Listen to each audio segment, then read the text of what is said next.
오늘도 이 땅에서 생명 주셔서 하루를 살아가게 하심 하나님 감사를 드립니다. 오늘도 우리에게 은혜의 기회를 주시려고 성전에 모인 이들에게 말씀하여 주시옵소서. 아버지의 뜻이 우리를 통해서 이루어질 줄 믿습니다. 성령 하나님 각자에게 필요한 말씀으로 충만하게 일하여 주시옵소서. 예수님의 이름으로 간절히 기도드립니다. 아멘. 이 시간에는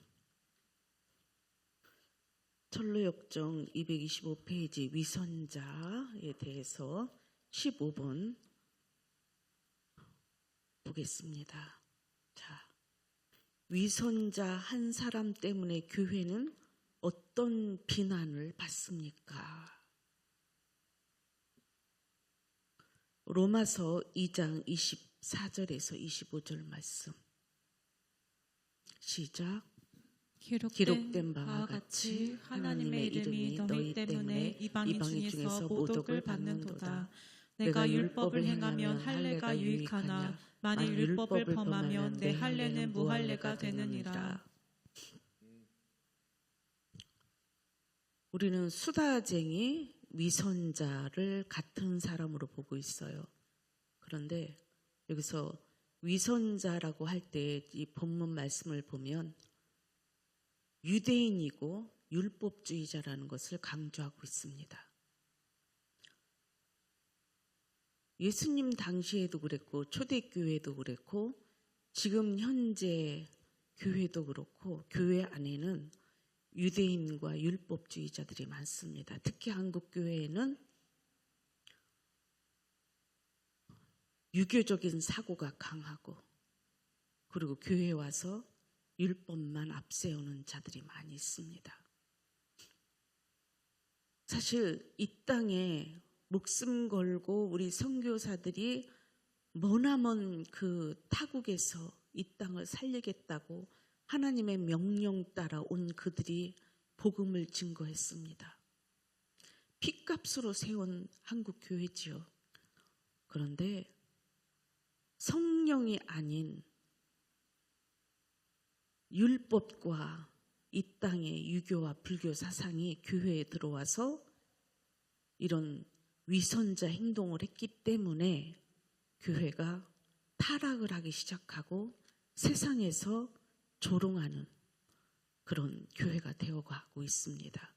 지금은 또 이 150년이라는 이 기독교 역사 속에서 한국이 너무나 많이 인본주의로 바뀌어서 위선자들이 너무 많습니다. 하나님이 이걸 너무 마음 아파하시고 우리 예수님은 피눈물을 흘리실 것 같아요.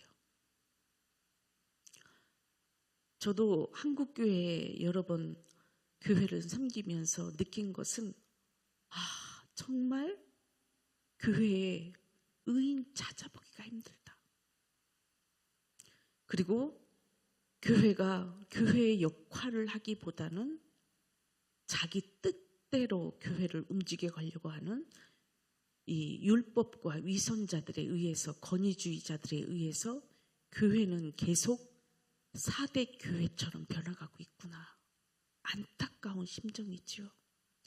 그럴 때 교회를 볼 때마다 하나님이 저에게 성령을 통해서 안타까운 마음과 그리고 저 영혼들을 향한 그 울부짖음의 기도를 하나님이 늘 들으신 줄 믿습니다. 그래서 이곳에 보내실 때에는 이 영혼들이 얼마나 상한 갈대고 꺼져가는 등불인지를 느끼게 하시면서 이 영혼들의 상태가 암흑 속에 있는 것 같은 그 느낌으로 인하여 애통하는 마음을 주셨어요. 그리고 와보니 역시 마찬가지예요. 하나님은 믿으려고 교회에 온 것인지 교회의 존재 자체, 교회의 신학적 교리도 제대로 이게 교회 밑받침이 되어 있지 않고 예배 자체부터 하나님 인식작용이 없는 위선적인 예배들을 보면서 제가 애통하며 기도했습니다. 눈물밖에 나오지 않지요. 그런데 우리 하나님은 오늘도, 하나님은 무엇을 원하시냐? 오늘도 제가 뒤에서 기도하면서 하나님이 하시는 말씀이 제자 삼으라예요. 제자가 있어야 교회는 교회의 역할을 감당해낼 수가 있습니다. 너희는 모든 족속으로 제자를 삼아 아버지와 아들과 성령의 이름으로 침례를 주고 내가 너희에게 부탁한 모든 것을 가르쳐서 지키게 해라. 세상 끝날까지 내가 너와 함께 있다. 주님이 이 땅에서 가장 원하시는 것은 교회의 숫자가 많은 허다한 무리를 하나님이 원하는 게 아니라 한 사람 한 사람이 제자화가 이루어지는 것인 줄 믿습니다. 여기 있는 모든 분이 예수 그리스도의 제자가 된다면 우리 예수님이 가장 기뻐하실 줄 믿습니다. 그것이 하나님의 뜻이 이루어지는 거예요. 우리는 이 목적이 있기에 오늘도 우리는 이 자리에서 하나님을 바라보는 줄 믿습니다.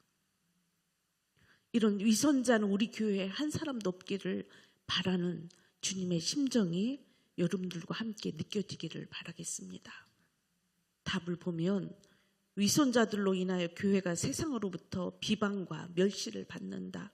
물론 하나님의 거룩한 이름도 모독을 받는다. 가장 마음 아파요. 교회, 하나님 믿는 자들, 저 예수쟁이자들, 목사들 이러면서 얼마나 세상 사람들이 모독을 하는지 몰라요. 그럴 때마다 의분이 생기지요. 다윗처럼. 따라서 교회는 위선자들을 분별하여 회개케 하거나 혹은 회개치 않을 경우 교회에서 징계를 시행해야 한다. 여러분들은 어떻게 이럴 수가 있어 하겠지만 진짜 하나님을 믿는 의의 공동체에서는 죄인이 함께해서는 안 되는 일입니다. 엄밀히 따지면. 왜냐하면 회개해서 돌이키면 감사할 일이에요. 그러나 회개하지 않고 이렇게 하나님의 이름을 모독시키게 하고 교회의 교회됨을 방해한다면 이런 사람은 교회에서 어떻게 하라고요? 징계해라 이렇게 나와요. 그래서 사실은 교회법상 징계가 그래서 있는 거예요. 왜요?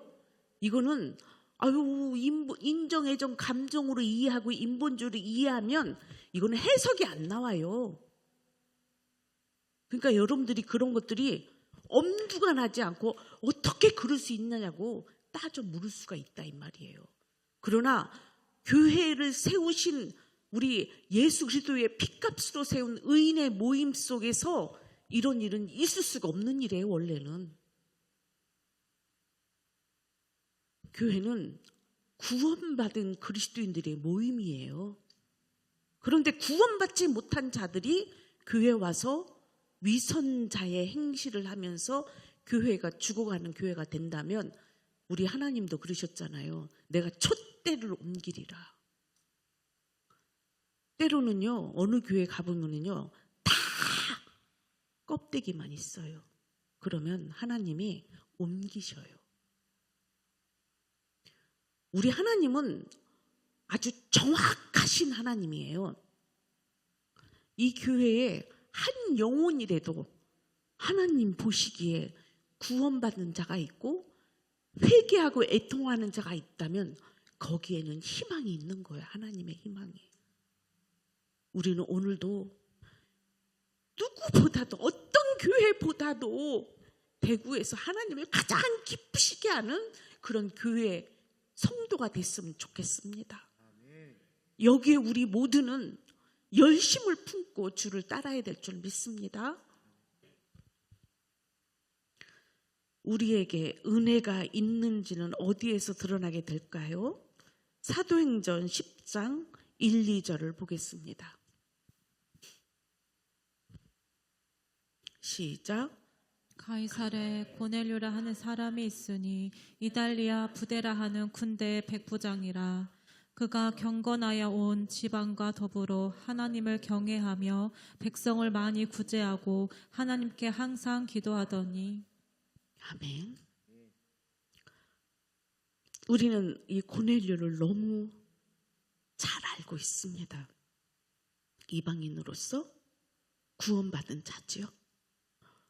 이게 하나님의 은혜라고 그래요. 은혜는 우리가 잘 깨달아야 될 게 뭐냐면 이 마음을 다하고 뜻을 다하고 힘을 다하여 하나님을 사랑하고 그 뜻대로 살려고 하는 자에게 하나님의 은혜를 베푸십니다. 그 은혜가 예수 그리스도였고 그 예수 그리스도를 믿는 자가 바로 하나님의 은혜를 받은 자예요. 고넬료에게도 베드로를 통해서 하나님이 그에게 복음을 증거하게 하는 놀라운 하나님의 은혜가 임한 이 사건을 우리가 너무 잘 알아요. 그래서 우리는 은혜 받을 자격을 갖춰야 돼. 그러면 이게 또 율법으로 가면 안 돼요. 율법으로 내가 이것저것 저것 지켜서 의롭다라고 착각하는 게 아니라 마음에 하나님 사랑하는 마음이 있어야 된다 이 말이에요. 그 뜻대로 살려고 이 마음과 뭔가 이 목숨까지도 내려놓고 사랑하는 자는 하나님을 사랑하고 이웃을 당연히 사랑하게 됩니다. 그래서 고넬료는 보세요. 구제를 잘했고 종들까지도 다 사랑하는 정말 하나님이 보실 때에 의인인 거예요. 고넬료가. 그래서 하나님이 그에게 은혜를 베푸신 거예요. 베드로를 통해서 그 가정에 구원이 임하게 한 거지요. 오늘도 여러분들 마음속에 이렇게 주를 위하여 살고자 하나님 뜻대로 살고자 하는 자 속에는 하나님의 은혜가 임합니다. 답을 보면 우리의 신앙생활과 진정성을 속일 수 없는 곳이 가정이다. 그가 가정에서 경건 생활을 유지하고 있는지를 살피면 알 수 있다. 자, 이제 요 답하고 내용이 조금은 분리가 되는데 결론적으로 은혜 받은 자는 삶이 고넬료 얘기를 본문 얘기를 하면서 또 갑자기 행함으로 얘기를 하는 거예요. 그러면 조금 전에 얘기한 것처럼 은혜를 받은 자는 행함으로 나타난다라는 뜻입니다. 그래서 더욱이 우리의 경건 생활 가운데 그곳의 진위 여부는 언어 생활에서 드러나며 경제적으로 구제와 섬김으로 나타나며 자신의 일꾼들에게 대하는 태도로 확인할 수 있다. 자, 그러면 구원받은 사람이라면 위선자와 구원받은 사람들의 차이를 봅시다. 언어 생활. 가정에서, 그 다음에 교회에서, 친구들 모임 속에서, 사회에서. 벌써 이 언어, 말이 변화된 사람이에요. 위선자는 얼마든지 좋은 말 할 수 있고 꾸며낸 말 할 수 있고 위선된 말 할 수 있어요. 그런데 이 말이 거듭난 그리스도인들은요, 절대로 하나님이 이 입술을 어떻게 해요? 거룩하게 하고 정결하게 했기 때문에 이 말이 절대로 세상 속된 말이 나올 수 없고 그 안에 독한 말이 나올 수 없고 그 안에 뭐예요? 욕이 나올 수가 없어요. 여러분, 그래서 분별하시라고 진짜 그리스도인과 위선자의 차이점은 그 사람이 입에서 어떤 말들이 나오는지를 분별하세요. 오늘부터. 그리고 여러분 자신 속에서 그런 것들이 있다면 여러분 거듭나야 돼, 입이. 그러면 거듭난다라는 말은 결국은 내 속에서 뭐예요? 거룩해진 사람만이 좋은 말이 나와요. 거룩한 말이 나와요. 살리는 말이 나와요. 돕는 말이 나와요. 가르쳐 지키게 하는 말이 나와요. 죄에서 건져주는 말을 해요. 그런데 그 반대되는 자들은 어떻게 해요? 죽이는 영들이죠. 나는 막 어떻게 저런 말이 나올까 막 섬찟해요. 그러니까 여러분들은 자기도 진단하고 옆에 사람도 진단하셔야 돼. 그게 여러분들 거듭나지 않았다라는 증거야. 그리고 위선 떨고 남들 앞에서는 아주 아닌 척, 예의 범절을 갖춘 척. 우리는 이 겉과 속이 똑같아야 돼요. 그래서 그리스도의 영은 이 복음 살리는 말만 하게 돼 있습니다. 그리고 경제적으로 구제와 섬김으로 나타난다. 즉 물질이 누구 것임을 알게 되는 거죠. 하나님이 주신 것으로 알게 되는 거예요. 그래서 돈이 있으면 뭐예요? 주변 사람들을 보고 도와줄 사람이 누군가를 분별하게 돼요. 그리고 오른손이 한 거 왼손이 모르게도 하고, 그리고 결국은 그렇게 되면 어떻게 해요? 나중에 주변 사람들이 알게 되기도 하죠. 그러니까 우리가 돈이 있으면서 자기만을 위해서 사는 사람이 있고, 돈이 있으면 남을 위해 쓰는 사람이 있어요. 이거를 잘 구분해내야 될 줄 믿습니다. 그래서 교회에서요, 참 목회자한테 하고 성도들한테 하는 거 보면은 아, 이 사람이 정말 믿음이 있는지, 그리고 봉사를 한다고 헌금을 하든지 어떤 봉사일을 할 때 뭐예요? 그 돈을 낼 때 보면은요, 이게 자기를 드러내기 위해서 하는 건지 정말 교회를 생각하고 하나님을 섬기는 마음으로 하는지 벌써 알 수가 있는 거지요. 그래서 우리가요, 참 이 구제와 섬김이 우리는 누구나 다 할 수 있는 일이고, 오히려 더 세상 사람들이 더 잘할 수 있고, 교회 와서 위선자들이 더 잘할 수 있어요. 왜? 그걸로 인하여 또 즐거움도 얻는 사람을 또 보게 돼요. 내고 생색 내느라고. 그리고 그 돈 갖고 또 목회자도 막 좌우지하려고 하는 사람도 있어요. 나는 별의별 사람을 다 봅니다. 근데 이 물질이 하나님 거라고 인식이 된 사람은 하나님 앞에 드려진 헌금은 다 누구 것이죠? 하나님의 것입니다. 그런데 교회 안에서 물론 영적 그리스도인들이 교회의 재정을 잘 관리해서 교회가 윤택하게 하나님의 교회와 그 다음에 구제와 섬김, 선교 이런 일을 잘 할 수 있도록 잘 관리하고 조절해야 될 그런 은혜를 허락하신 것이 우리 교회가 마땅히 해야 될 재정 관리겠지요. 근데 위선자가 거기에 있어 봐요. 거기에 사기꾼 도둑놈이 한번 들어가 봐봐. 그럼 교회 안에 그런 일로 인하여 교회가 또 세상에서 이게 큰 문제가 되는 거예요. 그래서 우리는 이 물질관이 정확해야 하나님이 기뻐하시고요. 그 다음에 관리 잘해야 되고요. 그리고 또 잘 있으면 섬기고 구제해야 됩니다. 그리고 우리는 지금 작은 교회이기 때문에 지금 현재 유지하기도 급급하지요. 그래도 마땅히 해야 될 선교와 그리고 구제는 하고 있습니다. 근데 우리가 하나님 앞에 드려지는 헌금이 이게 하나님의 이 교회를 운영하는데 이렇게 힘겹고 버겁게 해도 우리 하나님은 늘 어떻게 해요? 채우시고 공급하시는 줄 믿습니다. 난 내일을 염려하지 않아요. 왜요? 우리 하나님이 다 책임져 주실 줄 믿으니까. 우리 모두는 이 물질관이 하나님 앞에 아주 반듯해야 되고 정직해야 되고 솔직해야 되고 거짓이 없어야 됩니다. 그래서 우리는 하나님 보실 때도 인정받는 물질관이 돼야 되고 교회의 세상 사람들이 볼 때에도 아, 저 교회는 정말 잘하고 있구나 이렇게 인정받아야 됩니다. 안 그러면 어떻게 해요? 마귀가 춤추게 하거든요. 그래서 이제는 우리 교회는 이 물질적인 거나 봉사하는 거나 섬김이나 전도하는 거나 가르쳐 지키는 일이나 교제하는 모든 것들이 주 안에서 은혜 가운데에 잘 진행되기를 축복합니다. 그리고 보세요. 자신들의 일꾼들에게 대하는 태도도 확인할 수 있다. 자, 이 사람의 태도 보면은 우리가 알 수 있겠죠. 자, 태도가 남자들은 권위주의가 아주 강하고요. 여자들은 뽐내기를 참 좋아합니다.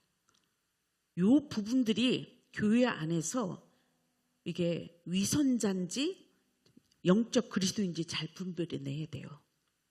여기서 이 뽐내는 걸 좋아하고 여자들은 막 그 치장하는 거 좋아하고 막 남이 저거 입으면 저거 또 입어야 되고 막 유행 따라 사는 그런 사람들이 너무 많아요. 그러니까 예나 지금이나 여자들의 그런 것들을 다 잠잠케 해야 될 일들이에요. 그리고 또 남자들은 이 권위 속에서 사람들을 다스리려고 하는 이 주도형들은 이게 위선을 떨을 수가 있다 이 말이에요.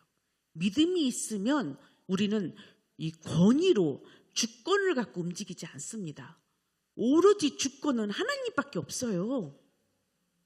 우리는 그 주권이라는 것은 아가페의 사랑을 이어받아 내 안에 주님이 저를 통하여 많은 영혼들을 사랑하고 의의 길로 인도하는 이 일을 감당할 뿐이에요.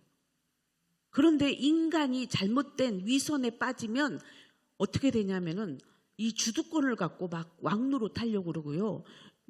장로나 뭐 이런 권사들이 막 폼 잡고 있고요. 막 남들을 막 계급으로 무시하고요.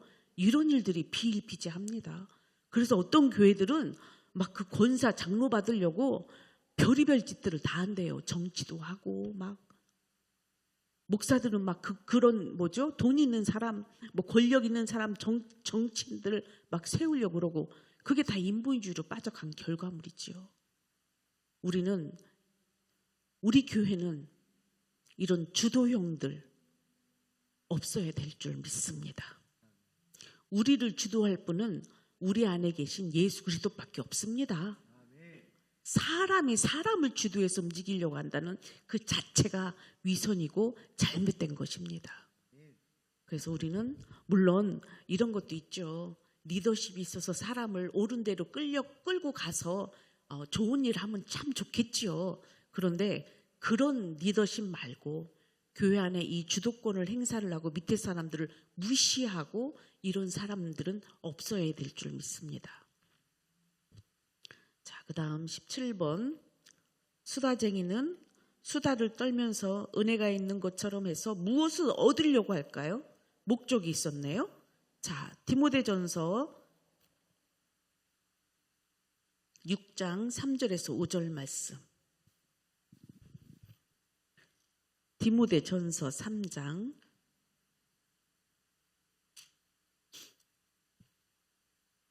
3절에서 5절 시작. 누구든지 다른 교훈을 하며 바른 말 곧 우리 주 예수 그리스도의 말씀과 경건에 관한 교훈을 따르지 아니하면 그는 교만하여 아무것도 알지 못하고 변론과 언쟁을 좋아하는 자니 이로써 투기와 분쟁과 비방과 악한 생각이 나며 마음이 부패하여지고 진리를 잃어버려 경건을 이익의 방도로 생각하는 자들의 다툼이 일어나느니라. 자, 여기서 우리가 보세요. 누구든지 다른 교훈을 하며, 다른 교훈이래요. 교회에 와서 복음이 아닌 율법, 그리고 세상 전문성 이런 걸 가지고 교훈을 하면 바른 말 곧 우리 주 예수 그리스도의 말씀과 경건에 관한 교훈을 따르지 아니하며 이랬어요. 결국은 다른 교훈을 얘기한다. 막 성공, 교회 설교 속에서 막 성공, 우리 어떻게 하면 성공할까? 어떻게 하면 건강할까? 물론 이런 것들이 필요 없다라는 건 아니에요. 그런데 이 복음에서 변질된 다른 교훈, 예수님을 통해서 구원을 받아야 되는데 율법을 강조하든지 직분을 강조하든지 어떤 행정, 어떤 교리를 강조한다면 이거는 예수 그리스도의 복음에서 벗어났다라는 뜻이에요. 그러면 이런 사람들은 즉 그런 말이 왜 나오냐? 이거는 그는 아직 그 안에 누구 영이 없기 때문에 그래. 그리스도의 영이 없다. 그리스도의 영이 없다라는 것은 결국은 정과 욕심을 십자가에 못 박아 죽지 않았다라는 결과물이 오는 거예요. 그래서 그는 교만하여 아무것도 알지 못하고, 자, 교만은 하나님 앞에 사람 앞에 교만을 한 거거든요. 교만하고 아무것도 알지도 못해. 그러니까 저는 영적으로도 육적으로도 무지한 사람이 가장 힘들어. 아주 무식이 용감하다고요.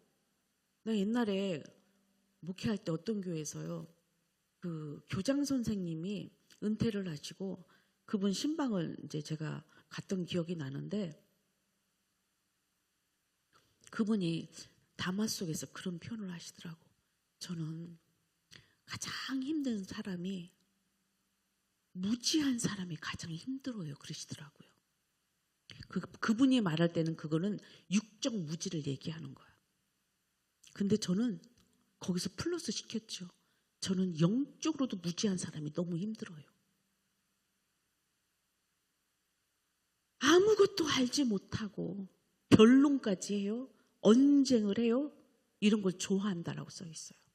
그러니까 교회 안에 성도들이요, 자기들끼리 모여서 가정에서 얼마나 이런 스스로 교만해져가지고 아무것도 알지 못하고 변론과 언쟁을 삼는 일이 수두룩해요. 그러니까 그 속에는 살리는 영이 아니라 다 죽이는 영들이야. 그러다 보니 어떻게 그 소리를 들어봐요. 자식이 듣고. 그래서 우리 교회에 정말 만약에 장로님이시다, 여러분들이 그동안에 뭐 권사님이시다, 이런 분들이 믿음이 본이 되고 열매가 있다면 그 자녀들의 삶을 보면 알 수가 있어요. 그리고 그 자녀들이 말하는 걸 들으면 알 수가 있어. 벌써 삐딱하게 교회에 대해서 비판하고 아무것도 모르고 괜히 목회자 욕하고 이런 사람들을 보면은요, 교만해요. 아무것도 알지 못하고 변론과 언쟁을 일삼는 자들이야. 여러분, 그래서 내가 항상 조심하라고 그랬잖아. 그거는 결국은 여러분들 씨를 뿌린 게 씨로 걷어서 나와. 우리 제자훈련 할 때 제가 하도 강조를 해서 여러분들은 잘 알아듣겠지만, 여러분 불평불만은 그게 그대로 나오게 돼 있어. 그래서 축복받고 믿음이 있는 가정은요, 그 부모가 그렇게 한 그것이 심은 대로 거두게 돼 있어. 그러나 이렇게 교만과 무지 속에서 변론이나 하고 언쟁을 일삼는 이런 사람들 가만히 보세요. 여러분들도 경험하셨잖아. 그런 사람들의 삶이 어떠한지. 이 언쟁을 좋아하는 자들은 이로써 투기, 분쟁, 비방, 악한 생각이 나며 마음이 부패해지고 진리를 잃어버려 경건을 이게 방도로 생각하는 자들이 다툼이 일어나느니라. 그러면서 거기서 계속 또 자기들끼리 또 싸워. 와, 여러분, 이제는 여러분들이 이제 정확하게 분별하실 수 있죠? 그리고 여러분들이 아직 온전하지 않기 때문에 나올 수가 있어. 그러면 빨리 수습해야 돼.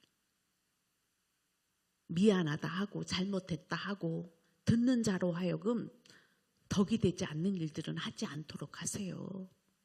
그래서 우리는 애들 앞에서도 우리는 조심해서 교회 말해야 되는 거고, 믿음에 대해서 덕만 세우세요. 그것이 우리가 마땅히 해야 될 그리스도인들의 삶입니다. 우리는 그런 사람이 있으면 빨리 나와. 그 자리에 있다가. 왜? 복 있는 사람은 죄인의 기내 오만한 자리에 앉지도 서지도 않고 주야로 여호와의 말씀만 묵상하는 자입니다. 하나님이 딱 영적으로 거슬리다 그러면 딱 스탑해야지. 이길 힘이 없으면 떠나시든지, 이길 수 있으면 그 자리에서 얘기하고, 하나님이 기뻐하지 않는 말 그만합시다. 그렇게 얘기합시다. 여러분들이 그게 빛과 소금의 역할이에요. 이제 여러분들은 그 정도는 할 수 있잖아. 그렇죠? 자, 그래서 우리는 이 수다쟁이의 이 수다가 얼마나 어떤 유익을 얻으려고 하는지 결국은 뭐예요? 마귀가 그를 통해서 어떻게 자기 나라 만들려고 그러는 거예요. 죄인들 만들려고 그러고. 우리 정확하게 알아야 돼요. 하나님의 영과 사단의 영 두 개밖에 없어요. 그러나 하나님의 영은 성부, 성자, 성령 하나님밖에 없고 나머지 악한 것들은 별의별 영들이 다 있어. 귀신도 7귀신 들어갔다고 그랬잖아. 아니 군대 귀신도 있다고 그랬잖아요. 그러니까 이제 다음에는 영들 분별함에 대해서 알게 되는데 여러분 우리 바르게 알아야 이 수다쟁이도 그 속에 한 사람이에요. 수다쟁이 그럴 때 그 속에 몇 개가 들어갔는지도 몰라. 그래서 우리는 정신을 차리고 우리는 잘 분별해서 믿음에서 우리는 굳게 믿음의 길을 가야 될 줄 믿습니다. 수다쟁이는 자신의 은혜가 있는 것처럼 위장해서 다른 사람을 속이고 결국에는 자신의 이득을 취하는 자이다. 따라서 사람을 속이기 위해서 철저히 자신이 믿음이 있다는 것을 보여주기 위해서 외식하는 것이다. 아유, 요즘에는 이제 간판들이 이제 뭐 은혜의 간판, 무슨 간판 이런 것들이 잘 안 하대. 옛날에는 교회 봉고차에 교회 이름도 붙이고 다녔는데 지금은 그것도 안 하잖아. 왜요? 세상에 너무 창피한 일이 많아. 장로라 그러면서 막 소리 지르고 막 밑에 사람들 막 회사 막 그리고 그 사람들이 다 무슨 이득을 삼으려고 물질의 이득과 자기의 어떤 소유의 어떤 넉넉함을 위해서 이런 아주 수다쟁이 짓들을 너무 많이 해요. 우리는 우리 교회 성도들은 어떻게 하면 하나님 뜻대로 살까 애쓰고 힘쓰는 줄 믿습니다. 그래서 여러분들은 제자의 자격을 하나님이 허락하셔서 오늘도 여러분들이 더 많은 하나님의 일들이 여러분들을 통해서 이루어지기를 축복합니다. 자, 18번. 진정한 그리스도인이라는 증거 중에 하나는 부드러운 양심입니다. 부드러운 양심은 어떤 기능을 합니까? 사무엘상 24장 4절에서 6절 말씀입니다. 시작. 다윗의 사람들이 이르되 보소서 여호와께서 당신에게 이르시기를 내가 원수를 내 손에 넘기리니 내 생각에 좋은 대로 그에게 행하라 하시더니 이것이 그날이이다 하니 다윗이 일어나서 사울의 겉옷자락을 가만히 베니라. 그리한 후에 사울의 옷자락 뱀으로 말미암아 다윗의 마음이 찔려 자기 사람들에게 이르되 내가 손을 들어 여호와의 기름 부음을 받은 내 주를 치는 것은 여호와께서 금하시는 것이니 그는 여호와의 기름 부음을 받은 자가 됨이니이다 하고. 자, 여기서 진정한 그리스도인이다 그럴 때 그 마음에 부드러운 양심이 있다 이렇게 표현을 해놨어요. 근데 저는 이거를 좀 더 초대교회에 착한 양심을 가진 자가 더 어떻게 해요? 집사의 자격을 두게 되죠. 저는 그래서 부드러운 양심, 착한 양심을 같이 플러스 시킵니다. 우리 다윗은 이 부드러운 양심, 착한 양심이라는 것은 곧 하나님께로부터 부여받은 양심이에요. 그러면 이 양심은 하나님의 뜻에서 벗어나는 일을 하고 싶지가 않아. 벌써 양심에서 벌써 걸리는 거예요. 우리는 여러분들 양심이 화인 맞았다라는 말 들어보셨죠? 그러면 이런 사람들은 죄를 짓고도 죄책감이 없는 상태야. 이런 사람이 가장 불쌍해. 그래서 이런 사람은 때로는 하나님 앞에 철저히 성령을 의지하면서 애통하며 회개의 마음 달라고 기도해야 돼. 진짜 살고 싶다면. 세상에 얼마나요. 복음을 듣고도요. 그 마음이 강팍하면 옛날에 그 인고기 먹었던 그 지존파 애들이 있었죠. 더 죽이지 못해서 막 그 분노가 막 불일듯 일어나는 완전 진노의 대접이 막 그 속에 쏟아 부어져 있는 상태. 이 양심이 정말 거룩한 양심은 남한테 말 한마디 해놓고도 이 마음이 아우 저 사람 마음 상하지 않을까 걱정하는 마음이요. 그리고 저는 그래서요 참 감사한 게 뭐냐면 저는 초등학교 1, 2학년 때부터 중학교, 고등학교 때까지 항상 반이 바뀌면 새로운 친구들을 만나잖아요. 그럼 저는 항상 했던 말이 있어요. 친구야, 내가 혹시 너를 서운하게 하거나 너가 이해가 안 되는 말을 하면 항상 얘기해줘. 왜냐하면 그 친구를 마음을 아프게 하고 싶지 않으니까. 그러면 내가 몰라서 혹시 그러면 얘기해줘. 그러면서 어떻게 했냐면요. 제 마음의 양심에 거리끼는 일을 하지 않았어요. 여러분들은 악독한 사람들은 막 상대를 공격하고 미워하고 속에서 막 더 막 원수 못 갚아갖고 막 드글드글 끄는 마음들이 있었다면 여러분들은 그거는 깨끗한 양심 아니고 그리고 선한 양심, 착한 양심이 아닌 거예요. 여러분들을 나는 여기 미안하지만 이 대구 지역에 와서요. 막 이런 사람들이 너무 많아가지고 제가 막 헉 이랬어요. 이 사람이 어떻게 이러지? 하나님도 말씀도 뭣도 없어 막.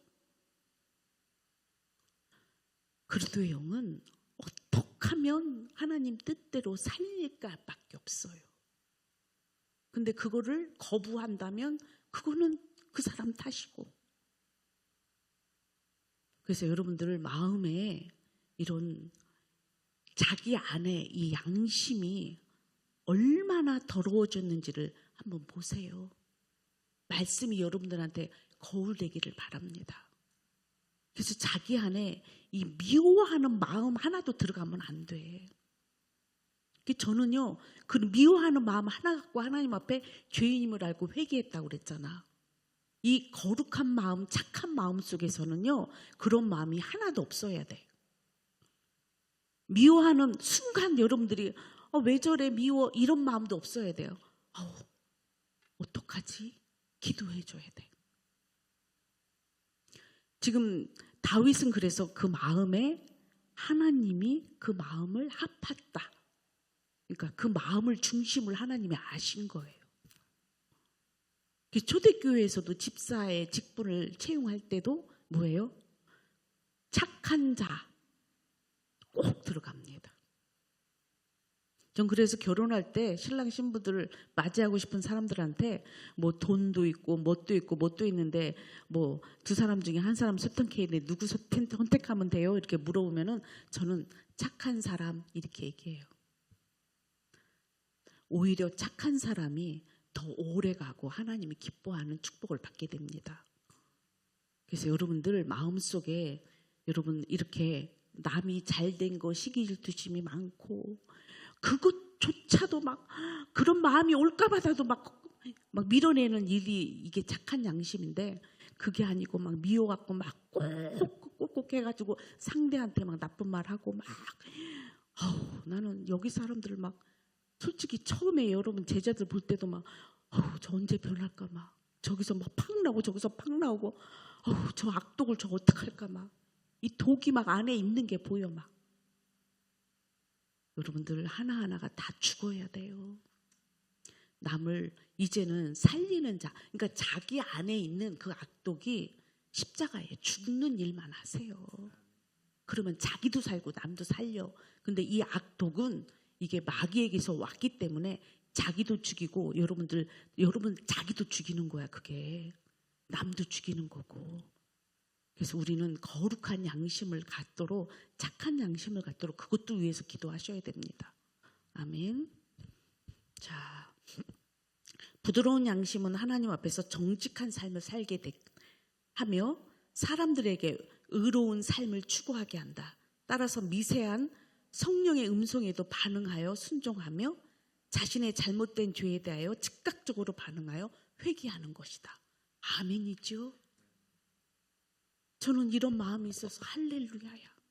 너무 감사해. 그래서 성령의 작은 미세한 음성이 나를 주관하시는 거예요. 그러니까 여러분, 사무엘이 어떻게 해요? 어릴 때부터 누구 말을, 목소리를 들어요? 하나님의 음성을 듣잖아요. 저도 하나님의 음성을 들었어요. 그리고 그 반응에 순종해요. 즉각적인 순종. 그냥 이거는 순종이라는 말은요, 내가 하고 싶어 안 하고 싶어 이게 없어. 그냥 즉각적 순종이야. 아멘이야. 그냥 우리가 그래서 착한 사람들은 아멘 그러지요. 근데 말 안 듣고 막 자기 조금 끼가 있고 자기 생각이 있는 사람들은 아멘 하던가요? 또 생각해. 근데요, 하나님의 말씀에는 그냥 무조건 아멘인 거예요. 그리고 자신의 잘못과 죄에 대해 즉각적으로 반항한다고 그랬죠. 아까 제가 표현했잖아. 뭔가 묻기만 해도 이걸 떨쳐버리고 싶은 거죠. 들어오지 못하게 만들고. 이렇게 우리의 선한 양심이 다시 새로워지기를 축복합니다. 이것이 없이는 주를 보지 못해요. 그리고 성령의 음성에 귀 기울일 수가 없어요. 그래서 우리는 위선자들은 얼마나 사악한지 몰라요. 처음에 저도 그게 진짜인 줄 알았어. 그런데 보고 보니 진짜가 아닌 거예요. 다 거짓인 거야. 여러분, 우리가 진실하게 삽시다. 자, 이 시간에 시간이 많이 됐는데 우리 다음에 이제 뭐를 해야 되냐면 영적 분별에 대해서 한번 해야 되는데 오늘 분별을 한번 조금 하고 지나갈까요? 하나만? 시간 되니까. 자, 영적 분별을 하라 그러면 여러분 벌써 읽고 왔죠? 자, 일요일까지 읽고 오세요. 오늘은 한두 가지만 하고 마칠게요. 성실은 수다쟁이에게 진정한 은혜가 있는지 그 여부를 살피는 작업을 한다. 이러한 작업은 즉 심령을 살피다라고 부른다. 영혼을 깨우치고 치료하려면 반드시 해야 하는 작업이다. 저는 상담을 하든지 또 많은 사람들이 기도를 받으러 오게 되면 제가 그 사람을 영적으로 진단을 합니다. 분별을 해요. 그리고 기도를 하면 성령이 또 알게 해주시기도 해요. 그래서 바르게 인도해 나갈 수가 있어요. 안 그러면 분별을 못하는데 아무거나 갖다 주면 안 되잖아. 그래서 나는 가끔씩 사람들이 이렇게 목회하는 거를 보든지 신방하는 걸 보면은 전혀 그 사람하고 상관없는 말을 하는 거를 볼 때 내가 마음이 아파. 신방 가서 여러분들끼리도 구역장 옛날에 목장 이렇게 하면은 그 사람한테 줘야 될 말을 분별을 못하는 거예요. 왜 그럴까요? 준비되지 않았으니까 아직. 그래서 교회는 지도자는 아무나 하면 안 돼요.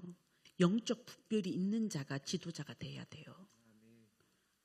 그래야 여러분들을 바른 길로 인도해낼 수가 있어요. 그래서 영적 분별은 모든 그리스도인들이 하나님의 허락한 능력이고 은혜예요. 그게 바로 영적 은사라고 얘기해. 영 분별의 은사가 얘기하죠? 그러면 성령 받은 사람은 그래서 영 분별의 은사가 오게 돼요. 왜요? 내 안에 그리스도의 영이 있으면 마귀 영인지 그리스도의 영인지 저 율법인지 분간이 저절로 되겠죠? 근데 처음에는 성실이가 위선자를 만났을 때 못했어요. 그런데 크리스찬은 했잖아. 그러니까 어떤 사람은 이게 조금 더딜 수도 있고 이제 나중에는 알아가게 되는 거야. 그래서 제가 이런 표현을 하죠. 우리도 어린아이가 막 태어나면 애기들이 막 기어다니면서 막 이것저것 막 주워 먹어요.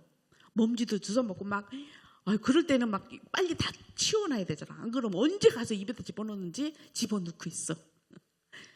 뭔지를 구분이 못해. 그런데 조금 성장하고 나면 먹을 건지 아닌지 구분하게 되죠.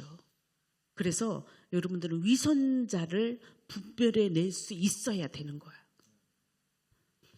자, 여러분들이 이 과정을 통과하면서 여러분들이 이제는 모양이 이렇구나 그러면 빨리 위선자라고 선별을 하시고 여러분들이 조심하셔야 될 줄 믿습니다. 자, 1번. 진정한 구원의 믿음은 항상 무엇을 동반합니까? 자, 진정한 구원. 자, 로마서 1장 5절 말씀.